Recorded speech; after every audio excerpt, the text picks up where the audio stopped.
Welcome to the video for Chapter 10 of the Cambridge Introduction to Sanskrit, which is going to tell you about prepositions and preverbs. As was mentioned in Chapter 5, prepositions in Sanskrit should strictly speaking be called postpositions and not prepositions, because they are little words put post, i.e. following a noun. They indicate the function that this noun has in a sentence, and the by far most frequent prepositions or postpositions in Sanskrit are prati, saha and vina. Prati is used together with nouns in the accusative to mean towards. Nagaram prati would be towards the city. Saha is used together with nouns in the instrumental case and means with. Mitraich saha would be together with one's friends. And vina can be used with nouns in the instrumental or the accusative or the ablative to mean without. So, for example, you might have bhayena, instrumental, bhayan, accusative, or bhayat, ablative vina, to mean without fear. The rest of this chapter, though, is going to focus on preverbs, which are added pre, i.e. to the front of a verb, and they affect the overall meaning of the verb, sometimes noticeably, sometimes not. A verb that has a preverb is called a compound verb. And to look at a couple of examples of such compound verbs, there is apa, which is a preverb meaning away or off, which gives us forms such as apagacchati, meaning he goes away or he departs. A, another preverb meaning in this direction or slightly more archaically hither, which gives us forms such as agacchati, meaning he comes. Gacchati means he goes, agacchati he goes in this direction, he goes hither, i.e. he comes. Or for example prati, which when it's used as a preverb can either mean towards or also back to. So purang prati gacchati means either he goes towards the city, he approaches the city, or potentially also he goes back to the city. There are 5 things to note about preverbs, and we're going to go through them one by one now. First of all, preverbs cannot always be translated into English. The more general the meaning of a verb is, the more likely its English translation will be affected by the preverb or by the preverbs. But if the basic verb already has a fairly specific meaning, then that meaning will be affected only rather lightly, and perhaps in a way that you cannot translate, or at least not translate literally, into English. So, for example, a fairly general verb, such as gam, to go, can be combined with all sorts of preverbs in a way that then changes the meaning of the basic verb and that changes the English translation. So, for example, we have anugam, meaning to literally go after or to follow. We have apagam, to go away. Samgam, to go together, i.e. to come together, to assemble, and so on. If you look at a verb such as much, to release, on the other hand, there's a number of combinations of preverbs with this verb, such as awamuch, udmuch, nirmuch, parimuch, pramuch, that all are basically to release in English. The reason why we have these different compound verbs, these different combinations of preverb plus much, though, is because some of these verbs will have slightly differing usages. So awamuch, which basically means still to release, can be used specifically to mean releasing one's clothing, and there we would then use a completely different translation in English. We would say taking off one's clothing. Another example, pramuch, can just again mean to release, but it can specifically refer to fruit being released from their tree, and that again we wouldn't translate literally, but we would translate it quite differently, namely as fruit falling from a tree. Secondly, verbs can have 2 or more rarely even 3 preverbs. So for example, again, gam, to go. Agam is to go hither, to come. Parigam would be to go around or to reach something. Pari-agam would be to arrive at or to reach one's goal. Pari-upa-agam, quite rare, would mean to surround something. Number 3, While the meaning of a compound verb can frequently be predicted from the meaning of the compound verb's parts, so the preverbs and the verb itself, this meaning often can also not be predicted.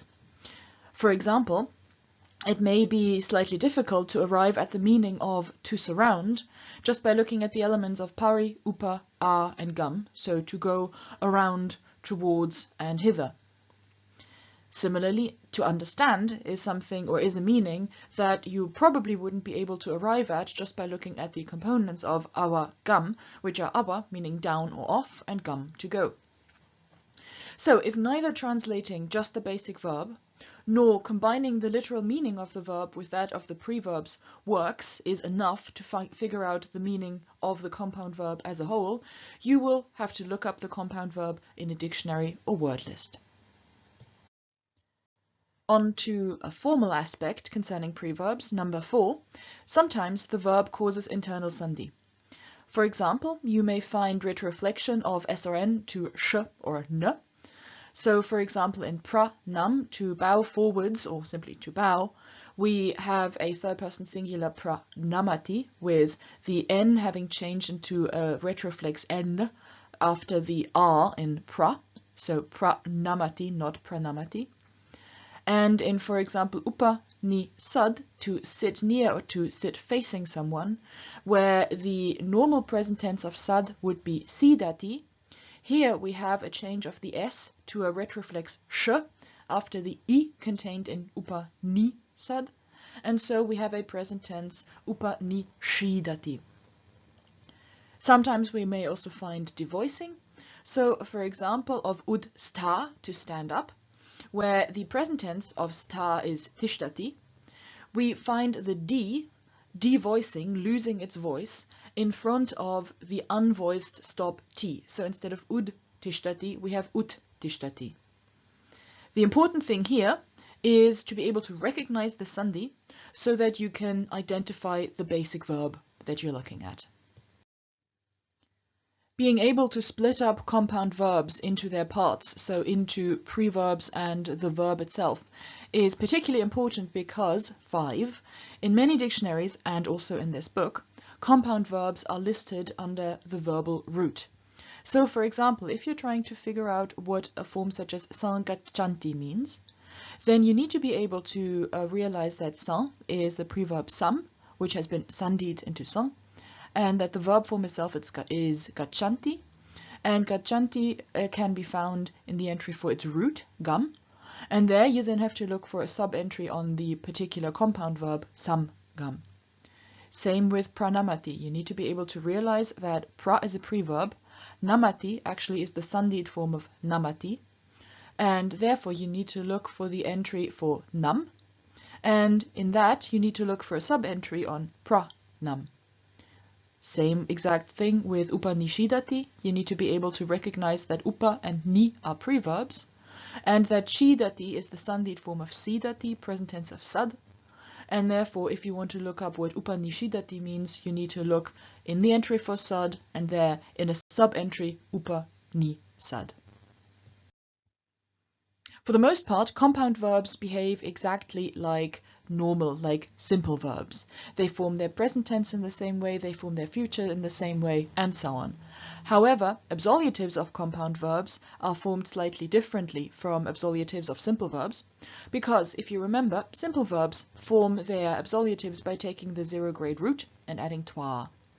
Compound verbs, on the other hand, take the zero-grade root and add tya if the root ends in a short vowel, or ya if the root ends in anything else. So, for example, of dru, to run, we have an absolutive dru twa, having run, but of apadru, to run away, we have an absolutive apadru tya. So we've got the preverb apa, the root in zero grade, dru, and then the suffix tya. Similarly with ni, to lead, we have the absolutive ni twa, having led, but of the compound verb apa ni, we have an absolutive apaniya, because here we have a compound verb, and in this case we have a compound verb whose root ends in a long vowel, I, and therefore we don't add tya, but instead we add ya. In compound verbs, we have many chances for internal Sandhi to occur because there are just so many things being combined here, preverbs, verbal roots, verbal endings.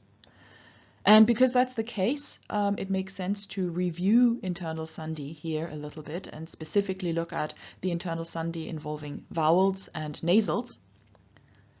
For example, if you have a vowel encountering an identical vowel, they combine into a long vowel.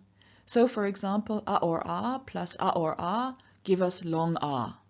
I or I plus I or I give us long I. And the same with u. U or u plus u or u give us long u. So, for example, upa a ni, meaning to bring or to fetch, has a third person singular upa nayati. What we've got here is upa plus a, the a of upa and the a meeting and merging into a long vowel, and therefore from upa plus a we get upa. And the third singular then is upa nayati, he brings. If we have an I or an U or U meeting a vowel other than themselves, they turn into Y or W respectively, i.e. they turn into their semi-vowel counterparts. For example, we apa ni, to lead away, has a third singular wiapa nayati, where the I of we in front of the a of apa doesn't remain as it is, but it changes into a y, and so we don't have we apa, but we have wiapa. And in adi agam, meaning to come upon or to find something, we have a third person singular adya gacchati, where the adhi, the I in the adi, has changed into a y in front of the a, and so we don't get adi a, but we get adya. If, on the other hand, an a or a meet a vowel other than a or a, they merge to form a new vowel. Namely, if a or a meets I or I, they turn into e, and if a or a meet u or u, they turn into o. What's happening here is something that we've mentioned several times already, namely that the complex vowels e, I, o, au originally were I, au, au, and therefore when we have an a meeting an I, we don't get I as the result, but I changes into e. And if we have an a meeting an u, then the result isn't au, but rather it's an au that changes into o. And so, for example, of pra, ud, dr, meaning to raise, we have a third singular prod dharayati, where pra and ud have merged, but not into proud, or rather, originally it was an au, but this au has changed into an o, and so praud then becomes prod. An M in preverbs remains as an M if a vowel follows, but turns into an anuswara, so un, before another consonant. This is basically exactly like what we've seen happening at the ends of words. So if an M stands at the end of a word, it remains as an M if the next word begins with a vowel, but it changes into an anuswara if the next word begins with a consonant. Same thing happens inside words. So for example, if I have sam a gam, then the third plural of that will be sam a gachanti. But sam gam has the sam, the M, just before another consonant, namely the g, and so the third person plural of that will be san gachanti. The main thing for you to do in this chapter is to memorize the list of preverbs that you find in the book, but also on here, starting from ati, adhi, anu, going via antar, appa, api, abhi, awa, a, ud, upa, ni, to nis, pari, pra, prati, we, and sam. Now, memorizing this list of preverbs is probably easier said than done, given that preverbs are all short, all sound similar, and thus are quite simply difficult to memorize. However, maybe a few tricks might help. For example, adi, api, abhi, anu, and upa all have similar functions. They all express a motion towards something. So perhaps rather than memorizing each of them individually, try and remember that adi, api, abhi, and anu and upa all express a motion towards. Some preverbs you may be able to recognize more easily via Latin and Greek preverbs that have been borrowed into English words. For example, antar, meaning between, is related to inter in words such as international, meaning among or between nations. Pra, meaning forward, is related to pro or pro in words such as progress, i.e. movement forward. Pari, around, is related to peri in words such as periphery, i.e. the boundary or area around something. And perhaps not as helpful because not as common a word, appa, meaning away, is related to apo in words such as apogee or apostle. Apogee is the point furthest away from Earth that any planet in our solar system can take. So, for example, when Mars in its orbit is on the other side of the Sun, that might be its apogee, its point furthest away from Earth. Whereas an apostle is literally someone who is sent away or sent out to spread news and so on. So appa related to apo in words such as apogee and apostle. Mainly, however, it's important that you're able to just recognize the preverbs and split them up from each other and from the basic verb form, because that is what allows you to identify the verb that they've been added to, and if you can do that, that will go a long way towards translating the compound verb form as a whole. That was it for this chapter. We hope that you found this video helpful. And if you have any comments or suggestions, we would love to hear from you. Please do write to us at ruppel@cambridge-sanskrit.org. And now, for your own work on this material, good luck and have fun!